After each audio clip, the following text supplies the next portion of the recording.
Benediktus. Benediktus. Ya, selamat malam. Malam. Ya, Mau bertanya, silakan bertanya aja tentang keislaman. Kalau mau diskusi, syaratnya buka kamera, tunjukkan legalitas Anda sebagai siapa. Kalau mau bertanya, dengarkan Uni Rifa sampai penjelasannya selesai. Bertanya aja, silakan. Benediktus. ini kita kan bertanya kalau masalah agama kan, kalau Kristen kan sama Islam itu kan kita beda. Jadi penjelasan Di sama sini jangan curhat, bertanya saja tentang keislaman. Nggak apa-apa, coba. Kan saya Kayaknya bilang orang dari baik tadi bertanya aja. Yaudahlah, coba mau ngomong apa? Anak domba sama bunda gembala mau ngomong apa? Coba, nggak apa-apa. Mau ngomong apa, artinya nak? kan kita yang Kristen kan kita berbeda keyakinan, Tuhan pun kalau Betul. menurut kita beda. Jadi ya itulah, kalau mau kita mau mengetahui tentang Islam kita nggak bisa juga. Terus Ya kalau bisa. kita yang di Kristen Tinggal kan nanya kita doang, berbeda. Bang. Bang, kalau mau tahu Islam tinggal nanya doang, Bang. Nanti dikasih tahu. Bisa. Masa nanya doang nggak bisa? Selemah itukah cara berpikirnya orang Kristen? Nanya doang, Bang.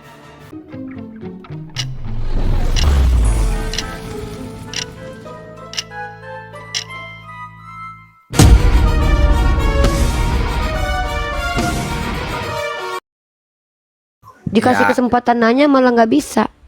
Masa bunda gembala di sini ditanya aja nggak bisa? Ya bisa lah, gampang kok.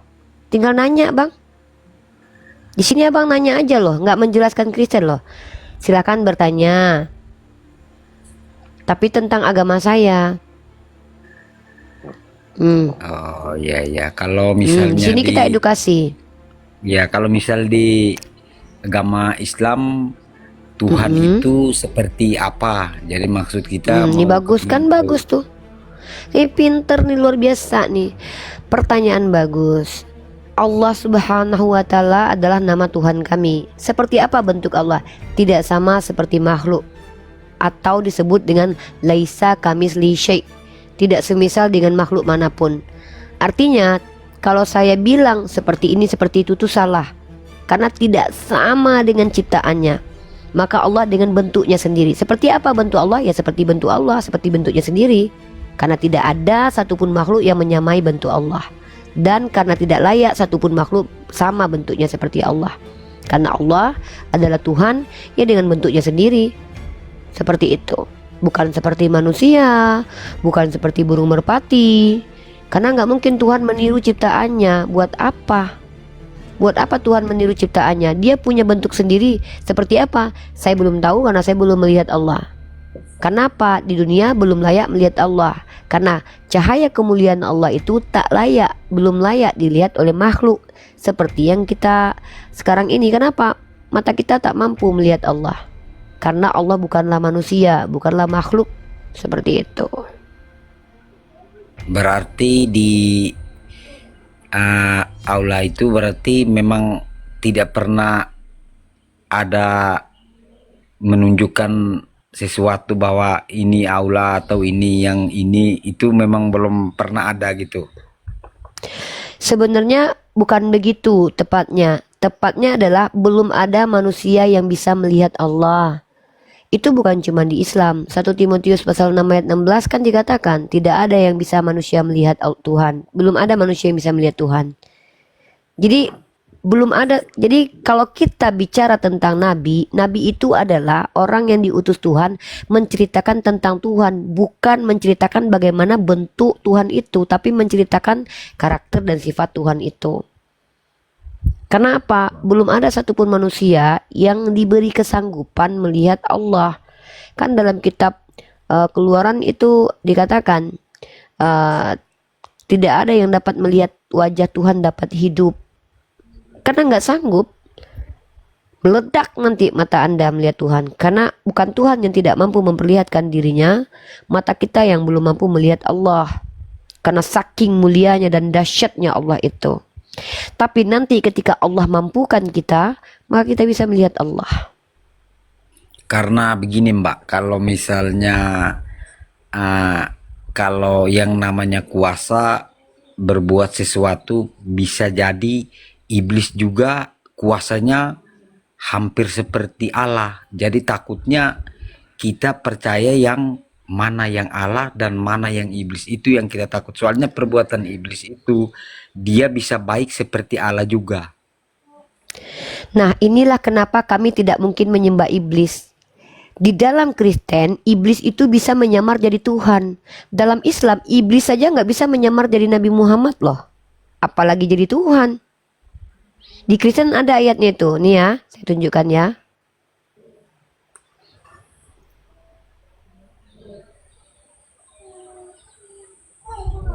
Nih saya kasih kamu. Kita beda pemahaman. Di Islam jangankan menyerupai Allah iblis, menyerupai Nabi Muhammad aja iblis tak mampu loh. Nih 2 Korintus pasal 11 nomor 14. Dan tidak heran sebab iblis pun menyamar sebagai malaikat terang. Artinya apa? Jadi terang iblis bisa. Nah, sebenarnya kenapa umat Islam tidak mungkin menyembah iblis? Karena kami diberi akal, diberi hati nurani, empati, bahwa kalau seandainya ada ajaran yang merugikan diri sendiri dan merugikan orang lain dan membuat orang lain mati tanpa ada alasan, itu pasti ajaran iblis. Contoh, ada kitab datang kepada saya baca kitabnya, namanya Kitab Perjanjian Lama. Ternyata di dalam Kitab Perjanjian Lama itu ada satu ajaran yang sangat mengerikan.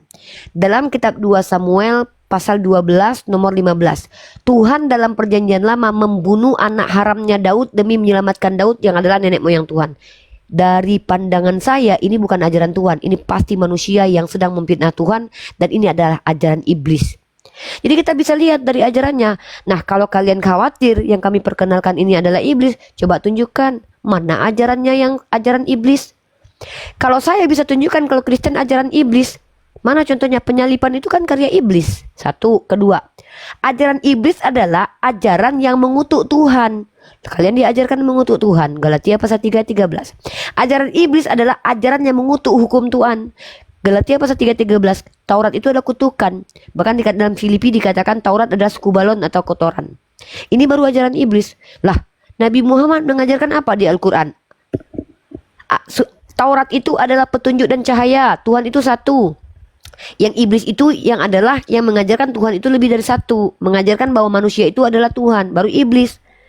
Sejak kapan iblis mengajarkan supaya menyembah kepada Tuhan yang benar? Iblis pasti memerintahkan menyembah kepada makhluk, yaitu manusia.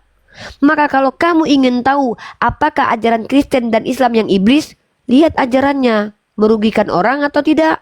Contoh, saya akan buktikan bahwa ajaran Kristen itu adalah ajaran iblis. Kenapa? Karena ajaran Kristen apabila diterapkan merugikan orang Kristen dan merugikan orang lain. Contoh, jangan kau melawan orang yang jahat kepadamu. Apabila ditampar pipi kirimu kasih kanan. Orang Kristen sok-sokan bilang ini, ayo kita ikuti itu. Nggak ada satupun Kristen yang mau jalan itu, karena rugi kalian. Rugi kalian kenapa? Ketika istrimu diperkosa, sanggup kalian nggak ngelawan? Ketika kalian yang laki-laki diperkosa sama Edis, sanggup kalian nggak melawan? Maka tidak mungkin ini ajaran Tuhan, pasti ajaran iblis. Karena iblis pengen kita menderita. Nggak mungkin iblis pengen kita bahagia. Gini Gitu loh. Mbak, kalau misalnya Sabar, ngomong kan tentang- belum selesai. Saya kan Oke, kasih oke. contoh sama Anda. Kan gini Anda bilang, kalau Tuhan tidak memperlihatkan wujudnya, maka bisa jadi iblis. Justru iblis yang suka memperlihatkan wujudnya supaya disembah. Allah ngapain harus memperlihatkan wujudnya? Dia punya kuasa mengutus nabinya untuk memperkenalkan dia. Sejak kapan Tuhan itu berwujud dalam kitab Perjanjian Lama dan kitabnya orang Yahudi? Nggak ada. Kan saya sudah katakan tadi.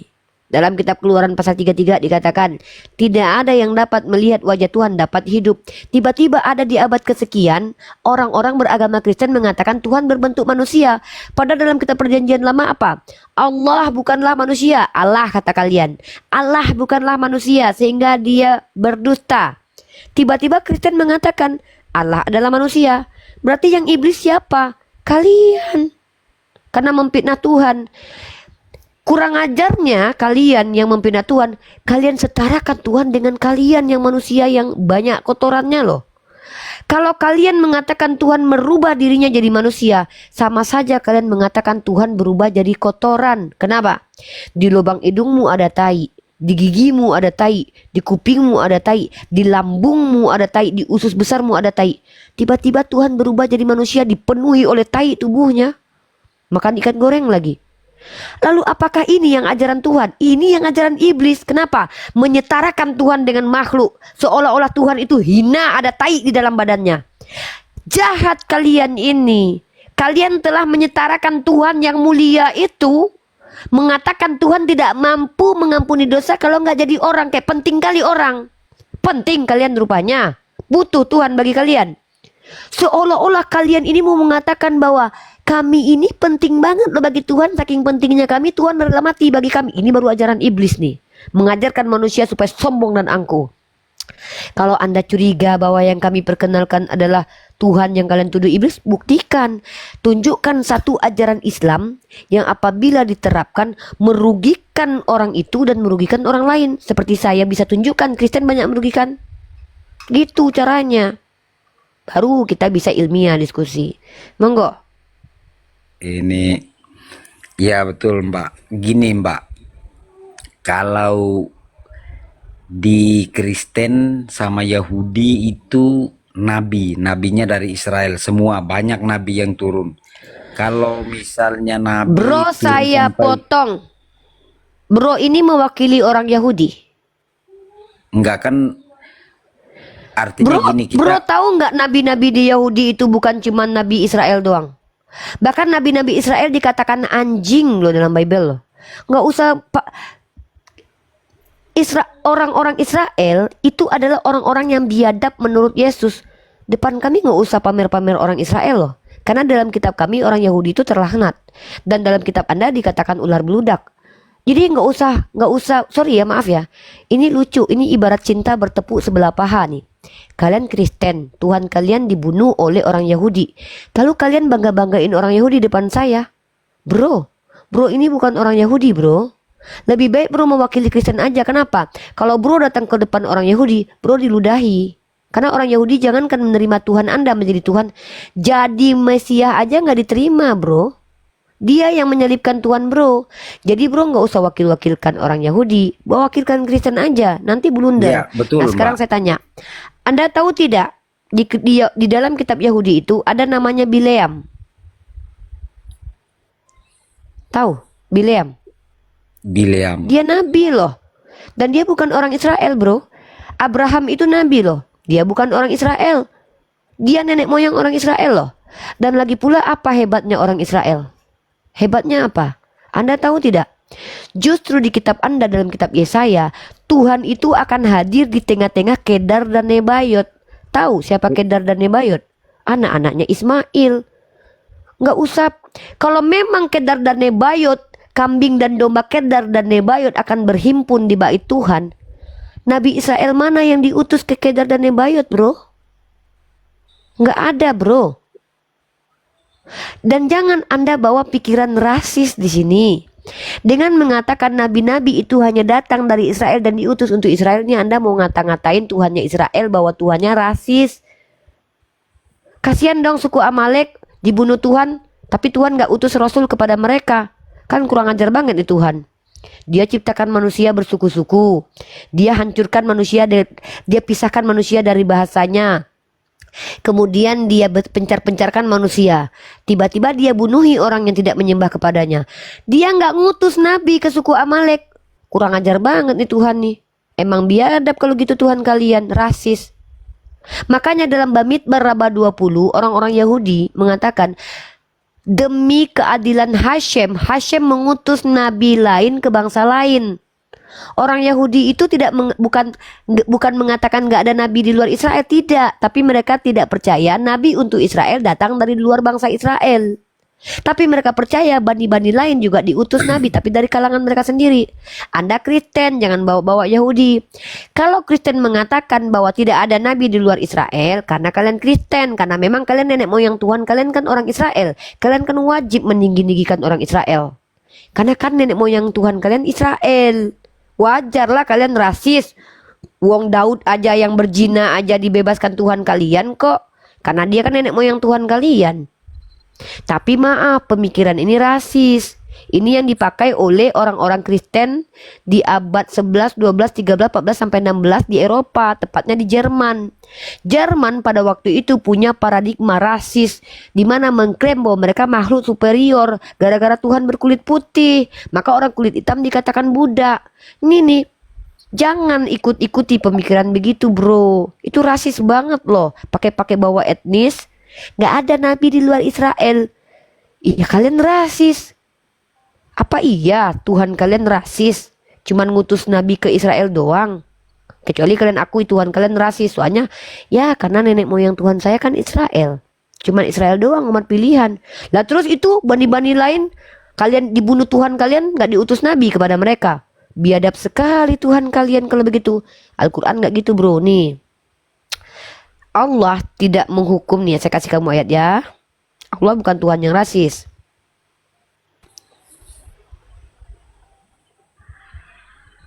Nih, saya kasih kamu dalil. Dalam Quran surah Al-Isra ayat ke-15 nih, kami tidak akan mengazab sebelum kami mengutus seorang rasul. Tapi agama Anda mengajarkan apa? Nabi itu hanya dari Israel untuk Israel loh. Suku Amalek dibunuh Tuhan lu enggak? Iya, suku Amalek bahkan diperangi Tuhan turun-temurun. Diutus enggak rasul ke suku Amalek? Enggak. Emang biadab kalau begitu. Sudahlah Tuhan kalian biarkan suku Amalek lahir bersama cucu-cucu dan anaknya, habis itu dibunuh sama Tuhan kalian. Gara-gara apa? Tidak menyembah kepada Tuhan Bapak kalian. Tapi Tuhan Bapak tidak mengutus nabi kepada suku Amalek. Gara-gara suku Amalek gak diutus rasul kepada mereka, akhirnya mereka salah Tuhan, menyembah kepada berhala, dibunuh sama Tuhan elu. Tuhan lu yang jahat. Kalau emang Tuhan lu baik, ya udah utus rasul kayak suku Amalek, kayak Tuhan gua. Akhirnya kalau suku Amalek menolak menyembah kepada Tuhan lu, berarti baru mereka yang salah. Udah diperingatin masih gak nyembah. Tapi apa yang terjadi? Tuhan lu tidak mengutus nabi ke suku Amalek. Karena lu berpikir Tuhan lu cuman buat Bani Israel. Jadi ketika Bani Israel diutus Tuhan nabi-nabi ke sana, hebat gitu? Enggak hebat. Perhatikan baik-baik. Perhatikan baik-baik ya. Sedangkan Bani Israel yang turun-temurun diutus Rasul dan Nabi kepada mereka, mereka tetap ular beludak dan membunuhi Tuhanmu loh, bro. Seolah-olah Tuhan ini nggak beres nih. Udah tahu itu biadab, masih diutus juga Nabi ke sana. Ujung-ujungnya anaknya dibunuh di situ. Terus tiba-tiba ketika Tuhan kamu mati, dia berdoa lagi di kayu salib. Ya Bapak, ampunilah mereka nggak tahu yang mereka perbuat. Emang diampuni apa? Inilah bukti bahwa Anda, doktrin Anda itu membuat Anda menuduh Tuhan rasis, merendahkan Tuhan. Iman Anda itu merendahkan Tuhan yang benar. Iman Islam memuliakan Tuhan. Tuhan kami bukan Tuhan yang rasis. Makanya Allah mengatakan dalam Al-Quran, Allah memuliakan siapa yang dia kehendaki. Dan bahkan dalam kitab Yesaya, Anda baca itu baik-baik. Saya tunjukin dalilnya ya. Bahwa bahkan Tuhan itu... Bisa saya dulu sebentar ya Mbak? Ya apa yang... Tentang ini aja, tentang Tuhan Anda yang rasis tuh. Jelaskan ke saya tuh. Tuhan Anda Yalah, rasis saya banget itu. Saya mungkin nggak terlalu pintar. Cuman gini Mbak, kalau di muka bumi ini orang yang percaya misalnya kalau memang Kristen atau Yahudi, kalau nggak memang penyembah iblis, tapi kenapa diberi kepintaran?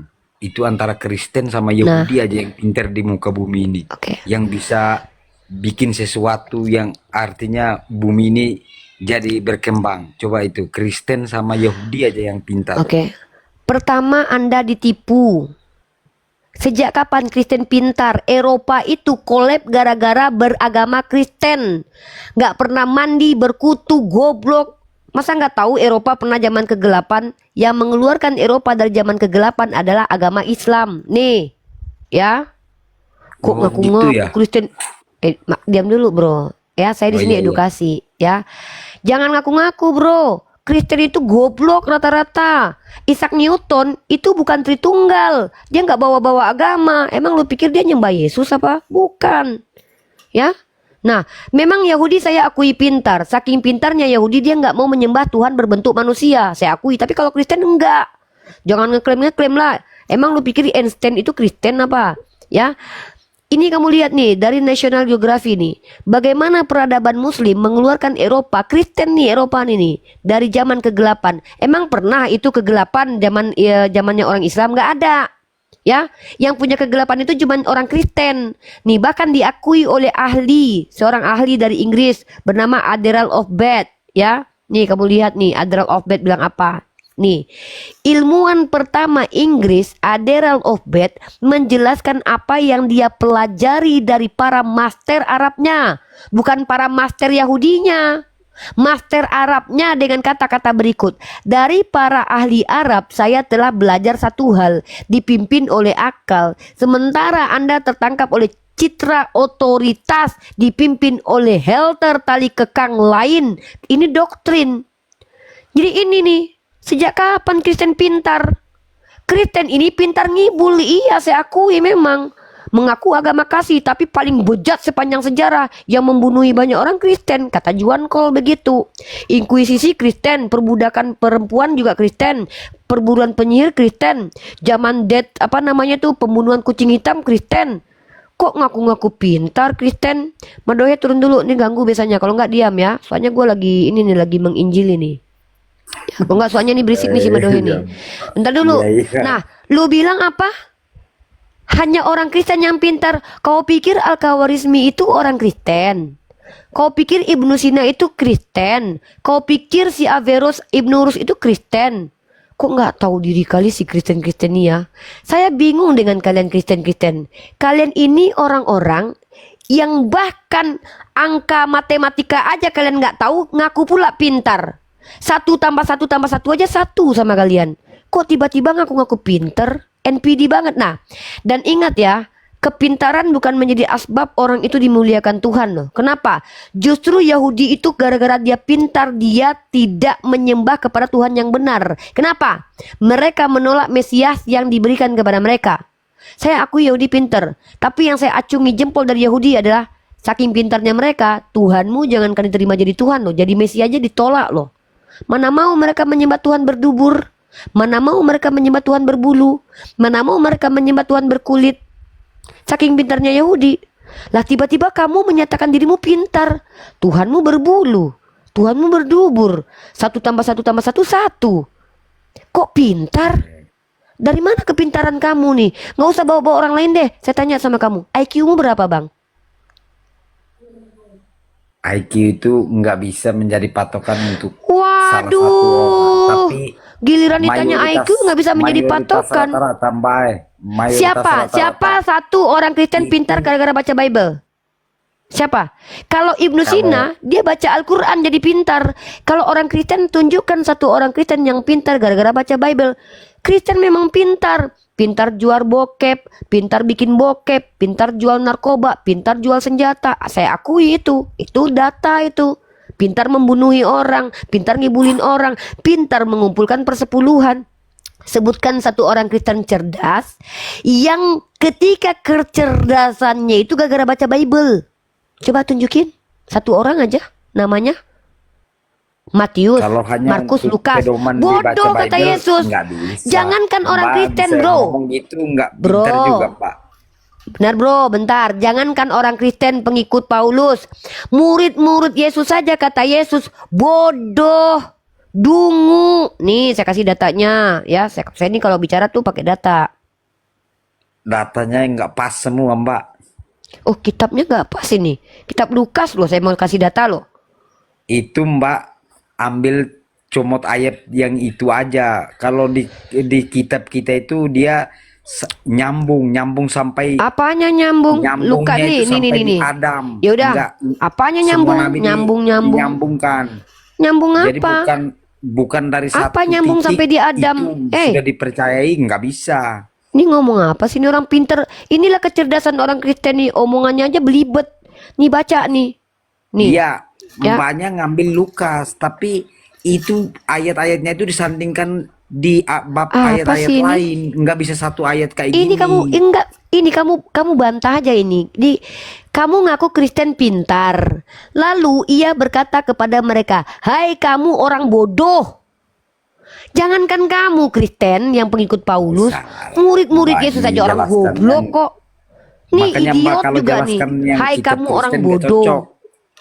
Mbak Lah, itu nggak saya pintar nggak untuk menjelaskan kok. kitab kita, karena Saya kitab kita cuma itu nggak jelas sama mulai nih. seperti Mbak. Itu nggak Argumen pas. putus. Ini argumen putus. Katanya kau cerdas. Kalau kau cerdas kau jelaskan. Coba kau jelaskan Lukas 24:25 itu. Perikopnya apa? Mbak, kita nggak bisa jelaskan. Ini Kita abang awam. ini memang Cuman nggak kita mau malu. bertanya. Bang, Tapi abang penjelasan itu seperti itu loh, cocoknya itu Bang. di Romo Katolik. Bang. Coba Bang. sekali naik di Romo Cafe biar jelaskan yang Di Romo ayat-ayat Cafe? seperti itu, Mbak. Di Romo Cafe apa nih bang? Dengar, tadi abang saya suruh bertanya. Terus tiba-tiba abang ngaku-ngaku Kristen itu pintar-pintar. Kristen mana yang pintar? Rata-rata tolol bang. Buktinya tuh si Edit TV itu pengikutnya tolol semua tuh kata Rudy Yohanes tuh. Kayak herder. Abang saya tanya, abang ngaku pintar nggak? Ngaku pintar nggak? Apa Yes. yang kau hasilkan? Sudah bikin apa? Karyamu apa? Saya nggak karya, cuman di Ya dunia sudah, ini nggak usah ngatain orang Kristen pintar semua, kan itu namanya penipuan. Isaac Newton aja orang Kristen nggak nyembah Yesus, dia bukan Tritunggal, dia Unitarian dia. Bang, janganlah bikin Kan malu itu- seluruh Kristen di gereja bang, ketahuan gobloknya nanti. Jangankan kalian Unitarian Kristen itu kan- kata Yesus.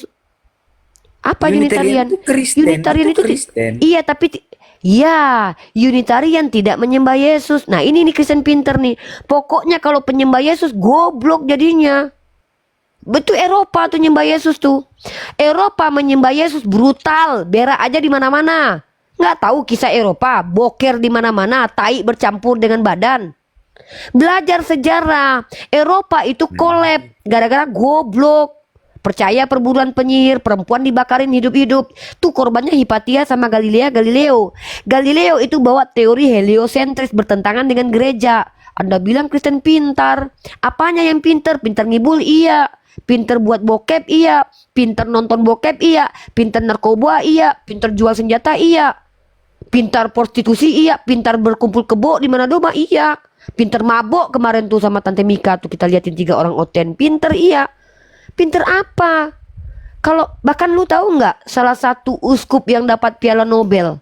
Tahu nggak? Namanya Uskup Belo. Itu mencabuli. Ngapain dapat piala Nobel mencabuli anak kecil? Makanya bang, kalau mau Mbak, melihat itu kualitas manusia, suatu lain itu manusia, dia itu Tadi lu bisa bawa-bawa berbuat pinter. dosa, tapi ajarannya Lah, Tuhan itu lu juga nggak bisa loh. di Tunggu. nggak bisa di ajarannya nggak bisa hilang.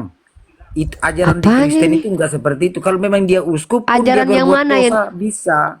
Tapi Ajaran dia mana? namanya Oke. manusia, dia pasti berbuat dosa. Lah berarti Yesus juga berbuat Namanya dosa. selagi masih manusia, biar sesuci apa, tetap punya dosa, tetap punya nafsu. Berarti Yesus berdosa Namanya gitu. dia manusia. Hah? Yesus berdosa nggak? Gimana maksudnya?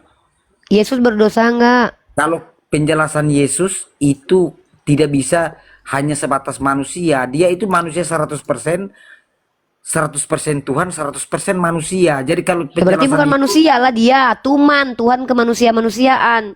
Manusia itu tidak ada 100% Nggak Tuhan. bisa. Manusia itu adalah 100% makanya Tuhan nggak bisa kalau manusia. penjelasan Kristen di Muslim di Ya Islam tidak udahlah. bisa. Gini aja.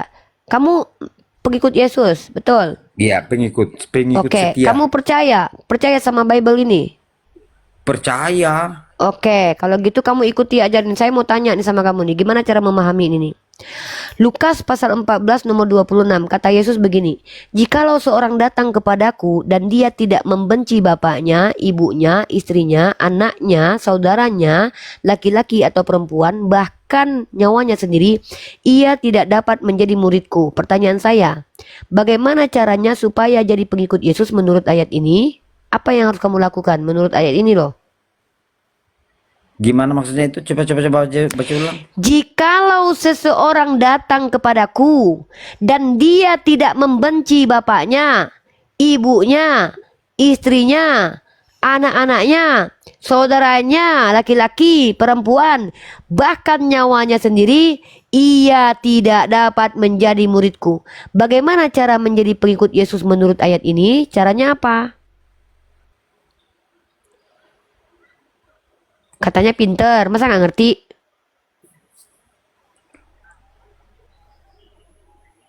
Katanya pinter, masa nggak punya Roh Kudus ngejelasin? Berarti Harus harus membenci. maksudnya itu harus Betul. membenci. Iya, inilah ajaran Anda yang Anda harus ajarkan kepada orang-orang. Anda harus membenci Enggak. keluarga Anda, bapak Anda, ibu Anda, mama Anda, diri Anda, baru jadi pengikut Yesus. Amalkan Enggak itu. ada.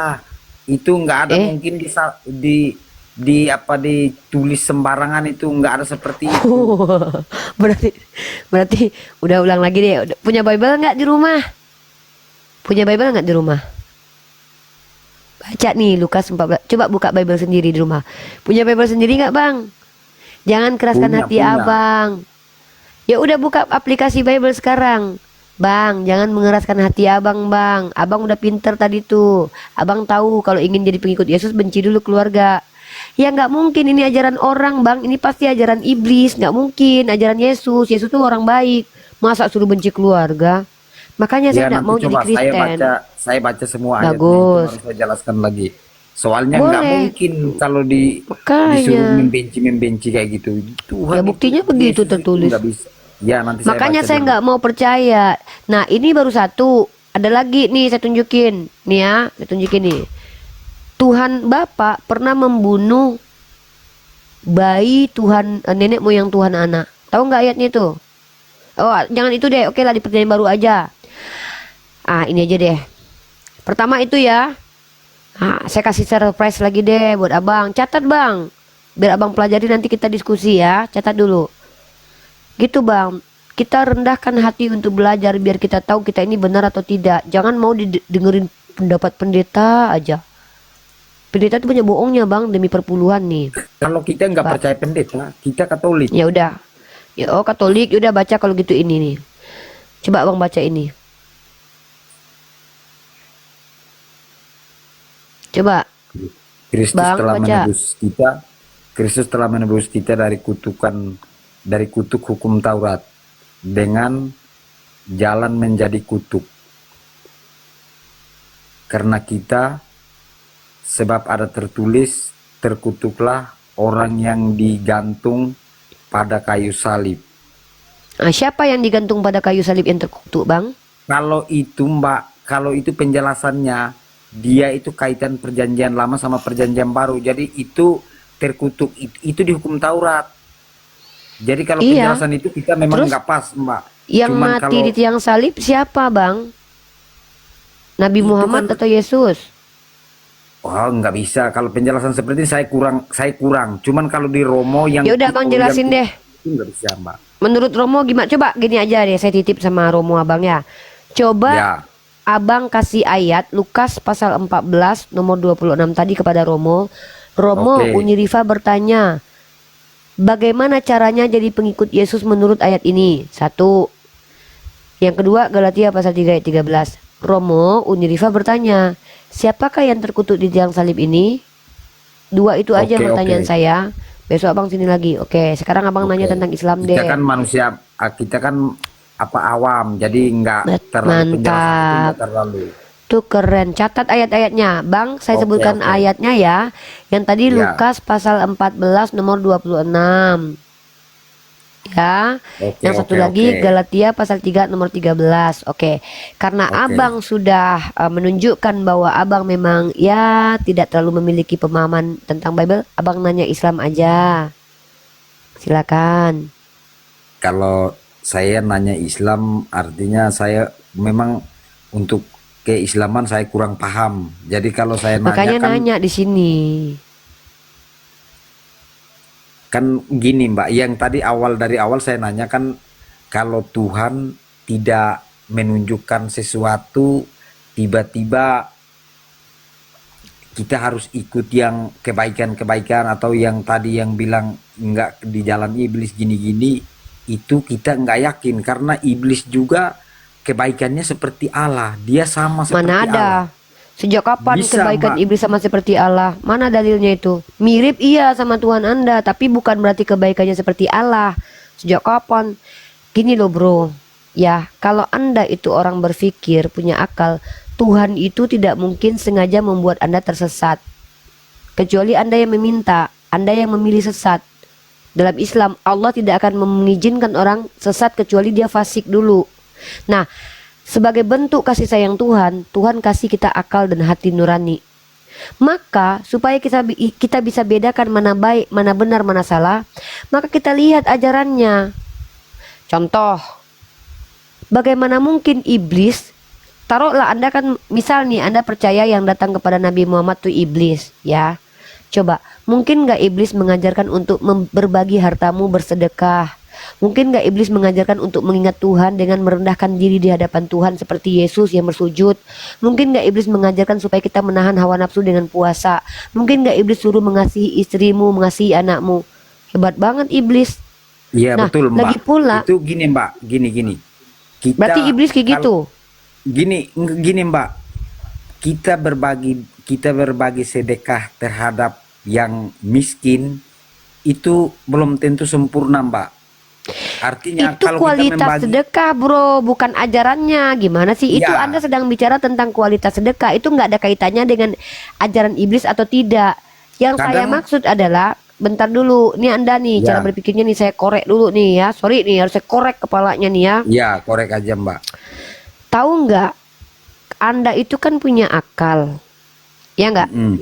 Ya, Saya mau tanya kepada Anda, kalau Anda punya anak dua, ya ini saya kasih simple aja nih. Anak Anda Ya. dua. Yang satu namanya si Edis, yang satu namanya Sofiatul. Oh, ya, bukan. Yang satu namanya Edis, yang satu namanya Rudi Yohanes. Si Edis ini dari kecil kebanyakan nipu, berbohong aja, penjahat lagi. Maling Ya. ayam, ngintip keledai mandi, ya, nyolongin punya janda, kurang ajar banget ya si Edis ini. Rudi Yohanes Ya. dari kecil nggak pernah berbohong, suka menyambung silaturahim, suka memberi. Tiba-tiba duanya datang ke depan Anda nih. Pak, kata si Edis, aku ketemu Tuhan loh Pak tadi. Datang lagi si Rudi Yohanes, aku Pak yang ketemu Tuhan. Siapa yang lebih Anda percaya? nggak percaya dua-duanya itu. Makanya Anda dibilang bodoh. Karena udah jelas anak Anda yang satu tidak pernah berdusta, lalu Anda nggak percaya sama dia. Padahal anak Anda nggak pernah berdusta. Masa tiba-tiba dia langsung pendusta? Inilah kenapa Anda Kristen. Karena Anda, maaf ya IQ-nya rendah. Karena tidak bisa punya intuisi. Loh, ini anakku si Rudi Yohanes ini dari kecil nggak pernah berbohong. Nggak mungkin tiba-tiba dia berbohong kali ini. Diselidiki. Inilah orang Islam. Kami orang Islam kenapa percaya kepada Nabi Muhammad? Nabi Muhammad tidak pernah berdusta. Kenapa kami nggak percaya kepada Bible? Bible Anda itu datang dari orang-orang pendusta. Paulus, penipu, pendusta, penjahat. Kan penjahat dia, penipu. Dia yang bilang. Kemudian orang Farisi kata Yesus ular beludak. Makanya Anda itu Kristen karena Anda itu sudah tahu ini anak nggak pernah berbohong, dikasih tahu ngeyel pula. Inilah kenapa Anda Kristen. Karena Anda tidak punya kognitif. Masa dua anak sama-sama datang kedua-duanya mengatakan bahwa saya tadi bertemu Tuhan. Tiba-tiba ada anak yang tidak pernah berdusta dari kecil. Anda tolak kebenaran yang dia disampaikan. Ngapain dia berdusta kalau dia nggak pernah berdusta dari kecil? Apa untungnya dia berbohong? Inilah Mbak, kenapa Anda anu. tetap jadi Kristen. Ya betul, saya paham juga Mbak. Ngomong kalau kita panjang lebar tapi ujung-ujungnya saya kan kurang. Maksud saya gini, kalau misalnya Makanya saya ajarin cara berpikir yang benar itu begini. Kalau ada orang yang tidak punya kepentingan untuk berbohong dan dia jujur dari kecil, berpikirlah, apa pula urusan dia berdusta ya? Dapat untung apa dia berbohong? Orang dia sudah terpercaya, anaknya baik, dipuji semua orang. Ngapain dia berbohong? Bodoh kali kalau dia berbohong, dia merusak citranya. Gobloklah dia berbohong untuk merusak citranya. Anda ini nggak bisa jadi orang yang Yesus berkata dalam Matius pasal 7 nomor 18, cara membedakan nabi palsu itu lihat buahnya. Pohon buruk tidak mungkin berbuah baik. Kalau pohon baik nggak mungkin berbuah buruk. Baca Matius 7 nomor 18 tentang perikop penyesat nabi palsu. Sama seperti yang saya ajarkan kepada Anda, apa ajaran Yesus. Matius 7:18. Tidak mungkin pohon buruk berbuah baik, tidak mungkin pohon baik berbuah buruk. Ini tandanya apa? Orang kalau udah dari kecil dia nggak pernah berbohong, tidak mungkin dia ini berbuah buruk, berbuah yang tidak baik. Karena dia tidak terbiasa dusta. Tapi kalau ini orang udah biadab kelakuannya, botak lagi rambutnya, jenggotnya panjang lagi, mukanya jelek, kakinya bengkok, epilepsi lagi, penjahat, pembunuh, Stefanus dirajam sama dia, ngaku pula bertemu Tuhan, biadab, ngaku-ngaku dipilih dari kecil pula, pendusta. Kalau karena dustaku kemuliaan Tuhan semakin melimpah, kenapa aku tidak sebagai orang berdosa? Dipercaya lagi sama Anda. Ini bedanya kita. Saya percaya kabar benar dari orang benar. Anda ngakunya ini ajaran benar tapi percaya dari ajaran orang bohong. Roma pasal 3 nomor 7. Kalau karena dustaku kemuliaan Tuhan semakin melimpah, kenapa aku harus dihakimi sebagai orang berdosa? Membela kedustaannya, Pak. Inilah perbedaan kita berdua. Saya cerdas, Anda ngaku cerdas. Ngaku cerdas belum tentu cerdas. Dikatai cerdas sama dosen dekan, sama rektor, sama ulama, itu cerdas beneran. Saya orangnya itu. Tapi saya nggak boleh sombong, karena lebih banyak orang yang lebih cerdas daripada saya. Di atas Raffi Ahmad masih ada Ruhut Sitompul. Siapa? Ada Aisar, orang Malaysia, dia lebih kaya dari Raffi Ahmad kayaknya. Pacarnya Puji, tapi nggak jadi. Kalau Rocky Gerung, ya saya sama Rocky Gerung beda-beda tipis lah kecerdasannya. Oh iya. Oke, Tapi saya versi perempuannya, dia laki-laki. Oh, Gitu. iya. Orang cerdas belum tentu jujur. Nabi Muhammad udahlah jujur, cerdas lagi. Kenapa saya bisa nggak percaya sama Nabi Muhammad? Udahlah cerdas, ganteng, jujur, Berarti baik lagi. si Ruki nggak jujur ya? Maksud saya orang cerdas belum tentu jujur.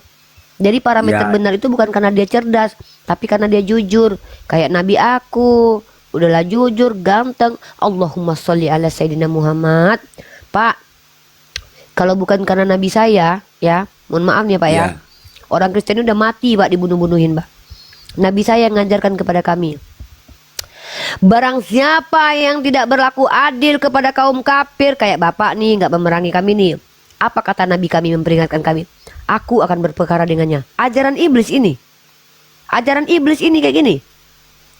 Bapak tahu nggak Nabi saya membuat surat ke Santa Katrina, mengadakan perlindungan kepada orang Kristen di Santa Katrina ketika mereka minta tolong kepada Nabi saya. Ajaran iblis ini. Ajaran iblis ini.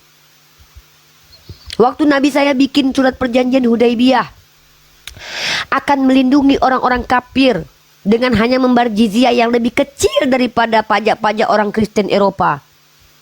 Ajaran iblis ini Pak. Ibliskah itu?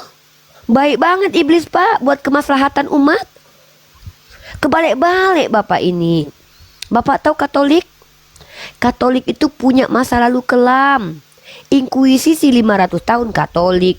Pausnya bejat rata-rata.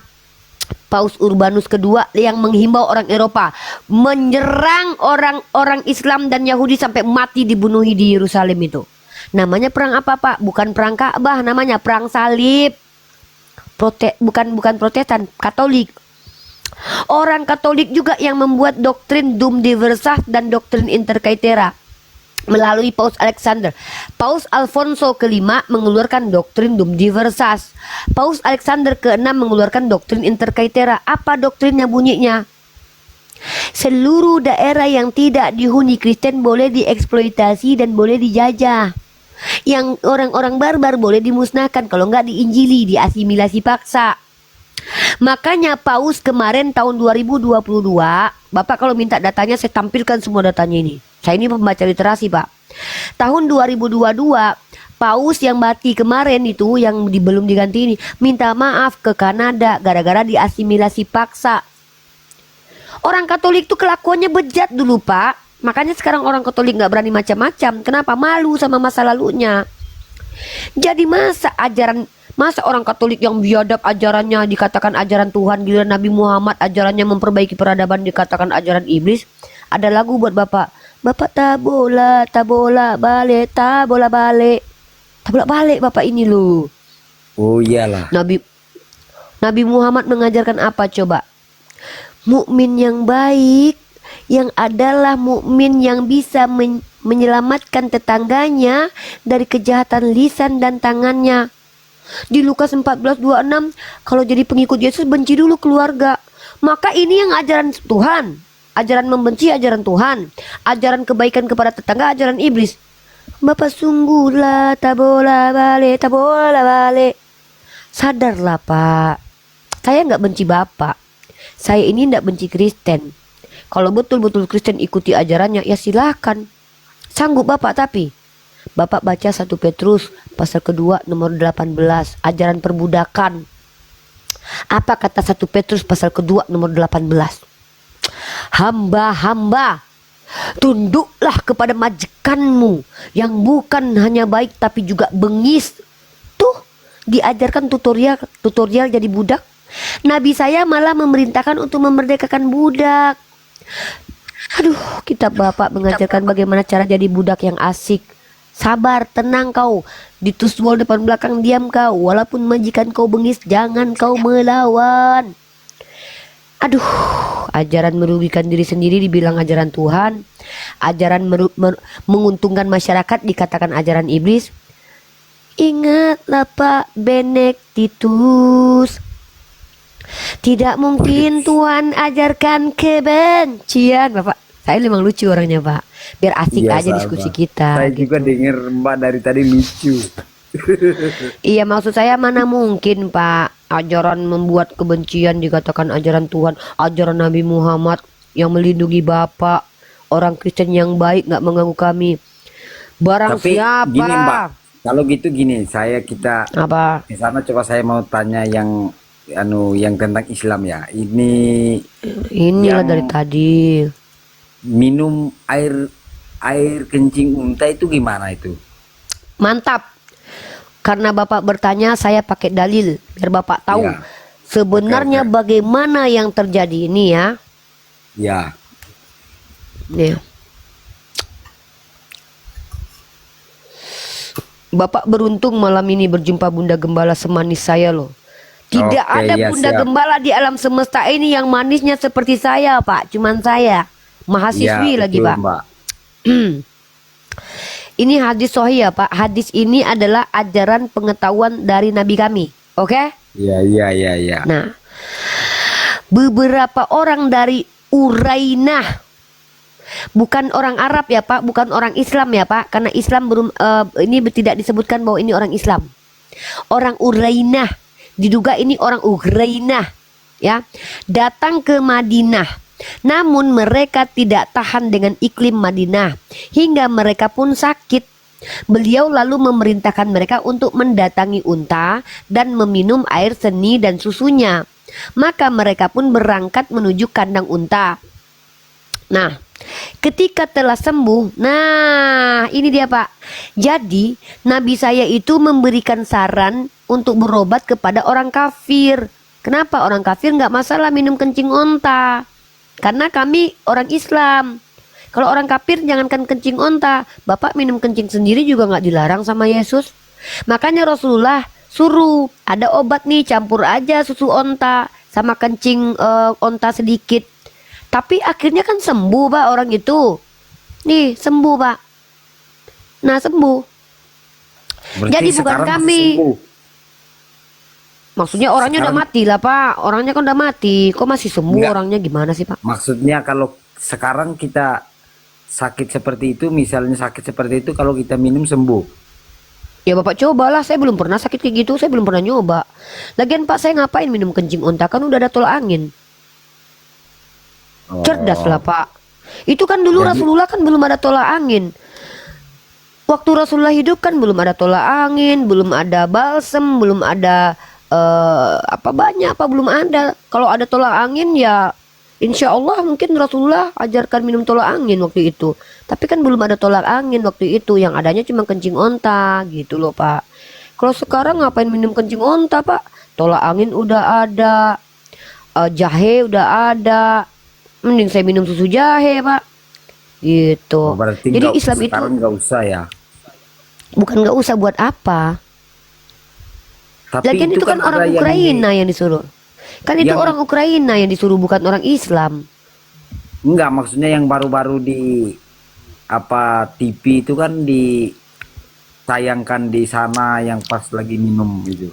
Pak, kalau seseorang itu beragama Islam, belum tentu dia menjadi cerdas dan belum tentu dia taat kepada ajaran Rasulullah. Bapak kenal Mama Gufron nggak? Itu orang Islam ngakunya Pak, tapi gobloknya nauzubillah min zalik Pak. Jadi jangan tuduh agama Islam dari perilaku umat Islamnya. Lah kalau saya ngapain minum kencing onta? Kalau saya ke Mekah nanti Pak, saya bawa tolak angin Pak 2 kotak. Saya bawa susu jahe deh. Ngapain saya? Mending saya bawa vitamin Pak, zaman sekarang loh Pak. Nih, udah ada vitamin D, ada magnesium. Kenapa harus minum kencing onta? Ada madu. Aku mau Oh, di ya. madu sama Om iPhone. Bagi dong iPhone-nya. Gitu. Minum kencing onta. Bapak, Pak, saya mau ngomong sesuatu sama Bapak, boleh nggak? Iya, boleh aja. Kita ini boleh-boleh Bapak, aja. Nabi saya suruh orang kafir minum kencing onta. Kenapa Bapak belum minum racun untuk membuktikan iman? Karena Yesus menyuruh Bapak minum racun untuk pembuktian iman. Bapak pilih mana? Minum kencing onta atau racun? Nih, Tidak dalilnya. Hah? Nih dalilnya. Iya. Pasti Bapak kaget loh. Ntar ya. Sabar ya Pak. Kayaknya Bapak kalau dilihat dari lubang hidungnya orangnya sabar deh. Sabar, Mbak. Kita ini sabar aja. Kita cuman hanya sebatas ngomong sambil curhat lah. Artinya kan Iya. saling mengisi Bukan. lah. Itu aja. Coba Bapak baca dalam kitab Markus pasal 16 nomor 17 sampai 18. Tanda-tanda ini akan menyertai orang-orang yang percaya. Bapak percaya Yesus enggak? Percaya 100%, Ini Mbak. tandanya. Ini tandanya kalau Bapak percaya. Mereka akan memegang ular dan sekalipun mereka minum racun maut, mereka tidak akan mendapat celaka.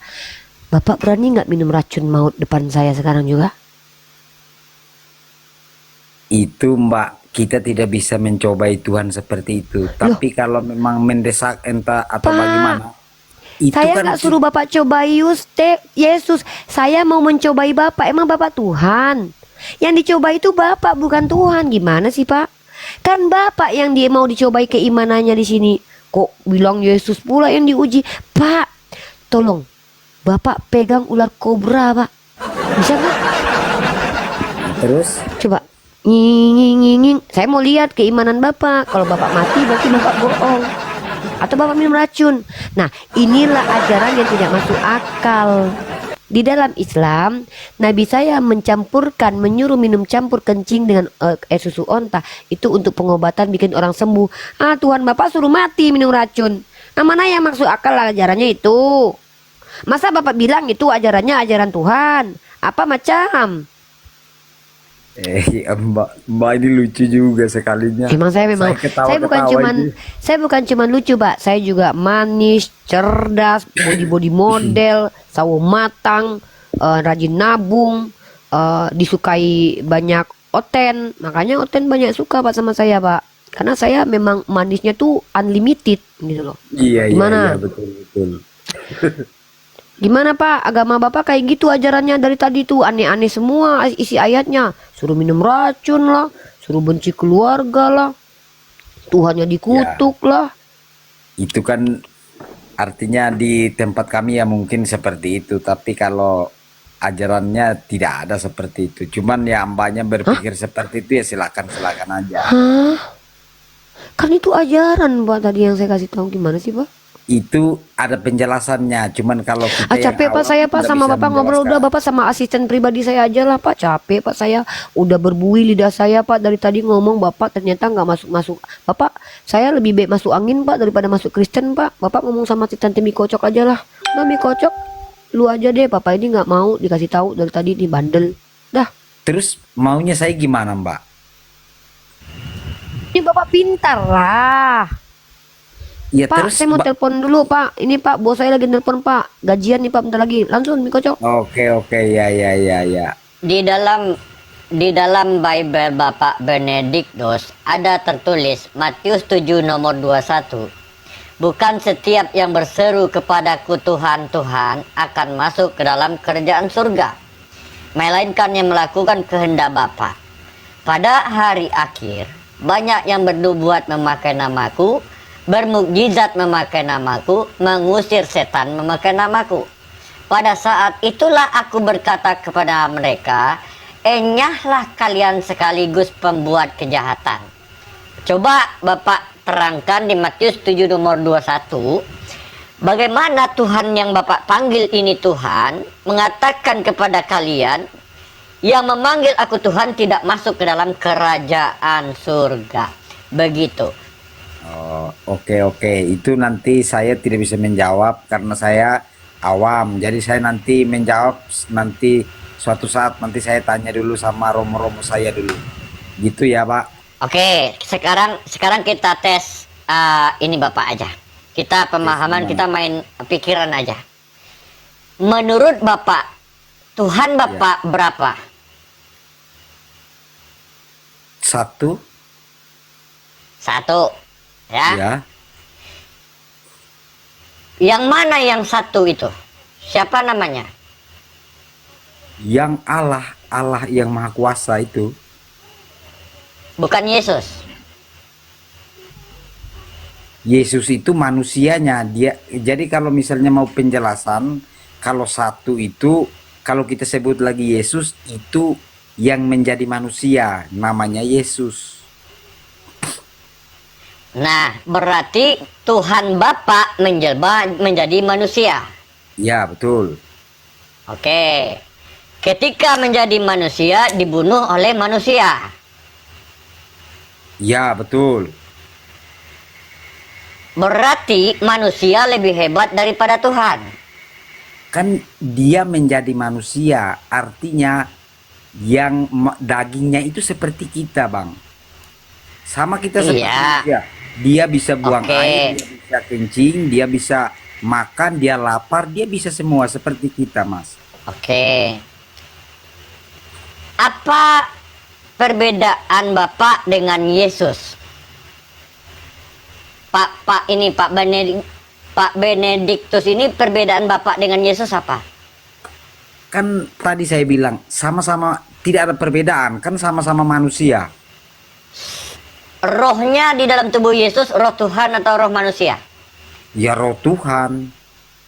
Roh Allah. Tuhan. Di dalam tubuh Bapak Benediktus roh Tuhan atau roh manusia? Ya roh manusia. Berarti perbedaannya di dalam tubuh Bapak ada roh manusia, di dalam tubuh Yesus ada roh Tuhan. Iya. Di dalam tubuh tentara Romawi roh Tuhan atau roh manusia? Gimana? Di dalam tubuh tentara Romawi roh Tuhan atau roh manusia? Ya itu roh manusia. Kalau namanya selain di Yesus itu roh manusia, nggak ada roh lain. Oke, berarti manusia yang ada di dalam tubuhnya roh Tuhan dibunuh oleh manusia yang ada roh manusia.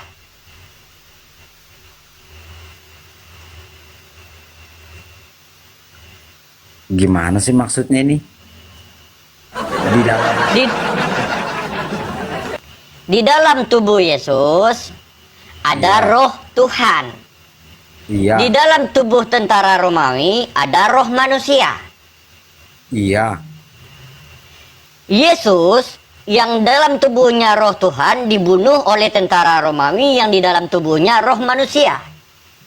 Oh enggak, roh Allah sendiri itu rohnya itu tidak mati, Mas. Rohnya itu enggak mati. Gini Pak, coba Bapak dengarkan lagi. Di dalam tubuh Yesus ada roh Tuhan.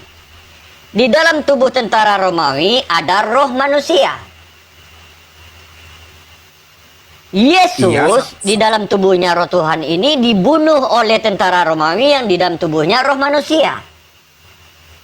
Di dalam tubuhnya siapa?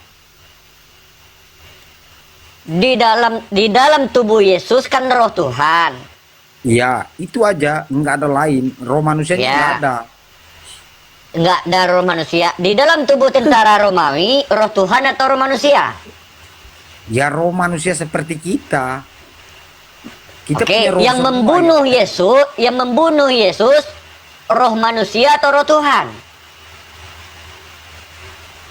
Loh, kita ngomong roh. Roh itu bukan, dia tidak bisa membunuh roh itu. Gimana sih maksudnya rohnya nggak bisa Gini. membunuh orang? Maksudnya gini Pak, maksudnya gini loh Pak. Jadi ansip Romawi ini kan punya roh manusia, Yesus punya roh Tuhan. Yesus yang punya roh Tuhan dibunuh sama ansip Romawi yang punya roh orang. Berarti roh orang lebih hebat daripada roh Tuhan Pak. Gimana sih Pak? Ya Allah. Masa Bapak nggak ngerti gitu? Yesus punya roh Tuhan, Hansip Romawi punya roh orang. Yesus yang punya roh Tuhan ditombak sama Hansip Romawi yang hanya punya roh orang di dalamnya.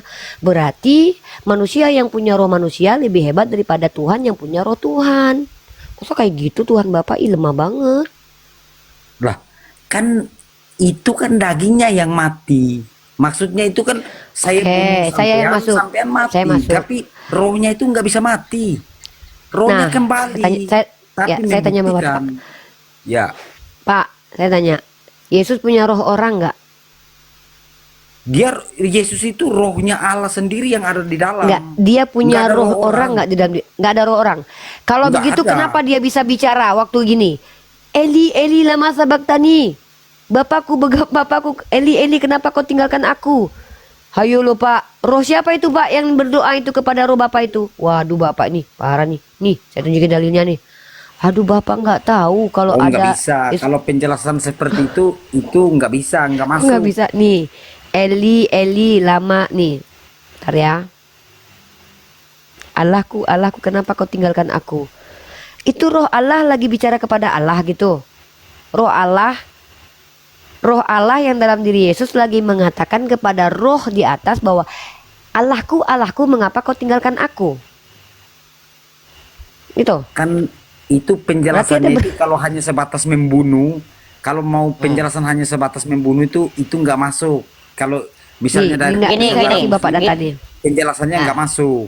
Kalau misalnya itu yang itu sudah ditentukan dari Adam dan Hawa, sudah ditentukan. Pak cerdas lah Pak, ya Sejarahnya itu seperti Allah itu. Pak.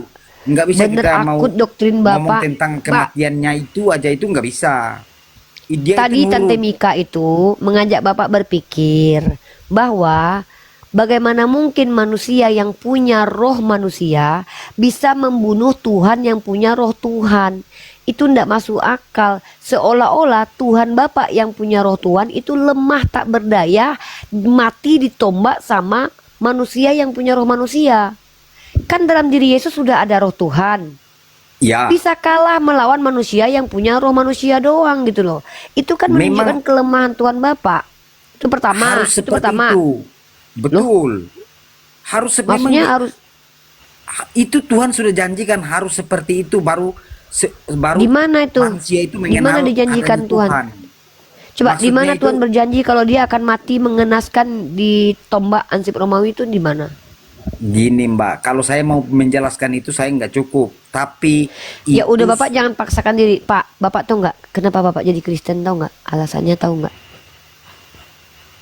Coba Gimana? kita dari hati ke hati ya. Ya, Bapak kenapa tetap Kristen? Karena Bapak menolak kebenaran yang rasional. Bapak tidak peduli dengan ilmu. Bapak, Ibu nggak tahu. Saya yang tahu. Pas dikonfirmasi Bapak juga nggak tahu. Bapak bilang Bapak tidak bisa menjelaskannya. Lah, kalau Bapak tidak bisa menjelaskannya, kenapa bisa mengatakan kami salah? Pak, kami pelajari kitab Bapak. Saya pelajari kitab Bapak itu 7 tahun. Dalam Markus pasal 15:34, Eli, Eli lama sabaktani. Artinya apa? Allahku, Allahku, mengapa engkau meninggalkan aku? Saya tanya, di dalam diri Yesus itu ada roh Allah. Lalu Yesus itu berdoa kepada siapa? Allahku, Allahku, mengapa kau tinggalkan aku? Kalau Bapak mengatakan dalam diri Yesus adalah roh Allah, maka dia berkata, Allahku, Allahku, kenapa kau tinggalkan aku? Bapak sedang mengatakan, roh Bapak sedang bicara kepada Bapak, kenapa kau tinggalkan aku? Ini kan kayak seolah Bapak menuduh Tuhan itu bodoh. Masa saya bicara Betul. kepada diri saya sendiri, Rifaku, Ya. Rifaku, mengapa kau tinggalkan aku? Ini orang bodoh berarti saya gitu loh. Betul Mbak, memang Mbak ngomong seperti itu Berarti betul. Betul. Berarti memang Cuman bodoh Tuhan gini, Bapak. Mbak. Gini Mbak, penjelasannya saya nggak cukup untuk memahami dengan bahasa saya karena saya kan Nah, cuman yang makanya pembahasannya saya itu yang kayak Romo-Romo itu dia pintar. ya udah Dia lah. menjelaskan dia Yaudah, masuk, kalau gitu kita masuk. nggak boleh kita zolim Tante Makanya Mika saya ya. bilang Kita kalau nggak boleh nanya zolim. saya seperti itu ya saya bilang Yaudah. kalau nanya saya Tuhan ada 3 atau ada 2, saya bilang ada 1. Ya harusnya tadi Tapi Bapak jawab sama Tante Mika gitu. Maaf Bang Mika, saya nggak bisa jawab. Ah, dia nggak akan paksa itu. Kami Ya. nggak boleh kami nggak boleh juga zolim ya. Oke lah Ya, kalau gitu betul. gini aja deh. Saya tertarik dengan kebaikan Bapak nih ya karena Bapak dari tadi tuh konsisten emosinya. Tidak marah, tidak walaupun ada terkejut dengan ayat-ayat yang disebutkan. Sebagai apresiasi untuk Bapak, saya tidak izinkan ditanya dulu Bapak ini. Biar Bapak belajar Ya. dulu, biar Bapak Ya, nanti betul. saran saya adalah Bapak cobalah bertanya saja. Mungkin bukan tentang Islam, bagaimana cara berpikir tentang ketuhanan Kak. Silakanlah. Saya kasih Bapak kesempatan untuk bertanya. Saya berharap Bapak ini orang baik, bisa diselamatkan lah gitu. Sayang banget Pak kebaikan Bapak apa ya maksudnya gini loh. Bapak orang baik, tapi Bapak salah bertuhan. Maka Bapak di dunia aja dapat kebaikan, tapi di akhirat Bapak masuk neraka karena Bapak salah bertuhan. Bapak itu pengikut Paulus, bukan pengikut Yesus. Yesus itu tidak pernah mengajarkan berdoa begini. Doanya menengadah tangan. Yesus berdoa kepada Tuhan, kepalanya sujud ke bawah. Yang ngikutin itu kami. Bapak itu di gereja joget-joget sambil geleng-geleng. Yesus tidak pernah membatalkan hukum sunat. Bapak membatalkan hukum sunat. Tidak pernah Yesus menghalalkan semua makanan. Yang menghalalkan semua makanan mengatasnamakan Yesus penulis kitab Markus. Ada dalilnya itu.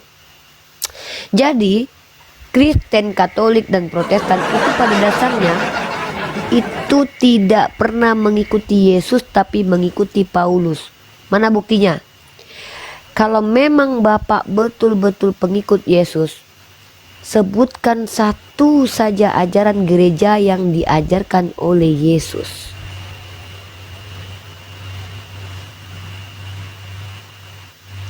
Atau Romo Bapak aja lah kesini Pak, atur jadwal sama saya Pak.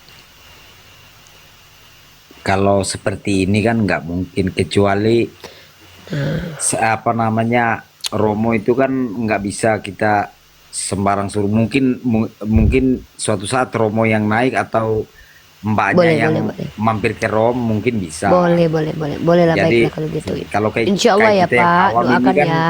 cuman saling nanya-menanya aja Mbak. Tapi Bapak betul-betul saya apresiasi loh, Katolik itu emang santun-santun ya, ramah-ramah ya. Mungkin karena udah malu saling sama kelakuan kelam orang-orang dahulu kali ya. Serius loh, Bapak ini luar biasa loh. Mudah-mudahan Bapak sehat-sehat ya. Ya, Kalau nanti Bapak, mudah-mudahan Bapak sejak masuk di Komal kami ini Bapak jadi sering baca Bible. Coba Bapak baca kitab Kejadian. Nanti Bapak jadi kayak orang ini nih. Ini orang ini kebanyakan baca Bible nih Pak. Jadi kayak gitu dia bentukannya. ya enggak terlalu baca, cuman sering kita Salam. ke gereja sambil ya berdoa ibadah seperti biasa lah, enggak terlalu Coba saling Pak, mengganggu. saran saya nih Pak ya. Ya. Bapak baca Bible, tapi sebelum Bapak baca Bible, Bapak baca A'udzubillahiminasyaitonirrajim dulu Pak. Soalnya bahaya baca Bible. Itu kalau saya seperti itu saya harus belajar juga dulu Mbak. Kalau Iya. sembarang sebutkan nggak bisa. Aduh keren banget nih insya Allah nih. Ini ciri-ciri orang-orang yang insya Allah bisa mendapatkan ilmu nih. Karena dia tawadu nih dalam Islam nih. Bapak Islami banget loh Pak. Bapak rendah hati luar biasa. Lo saya bangga lo punya berkenalan dengan orang-orang yang beragama Kristen tapi akhlaknya bagus begini loh. Rendah hati, Terus cara misalnya bicaranya saya bagus. keras-kerasan kalau saya pemahamannya kurang terus gini-gini, saya mau membenarkan diri juga kan. Masya Allah luar kita nggak bisa biasa. terlalu juga. Saya bangga nih punya Ya. audien atau penanya dari Kristen yang mudah-mudahan Bapak konsisten dengan sikap bagus ini ya. Ini sikap bagus loh Pak. Dalam Islam itu ya Pak, kita itu harus tahu diri gitu loh. Kalau kita nggak tahu katakan nggak tahu. Nah, ciri-ciri orang yang mudah dapat ilmu adalah orang yang tidak sombong. yang tidak menolak kebenaran dan tidak merendahkan orang lain. Saya lihat Bapak luar biasa. Saran saya, Bapak belajar baca Bible pelan-pelan. Nanti kalau bingung tanya Romo. Kalau seandainya Romo tidak bisa menjawab, Bapak datangi saya ya.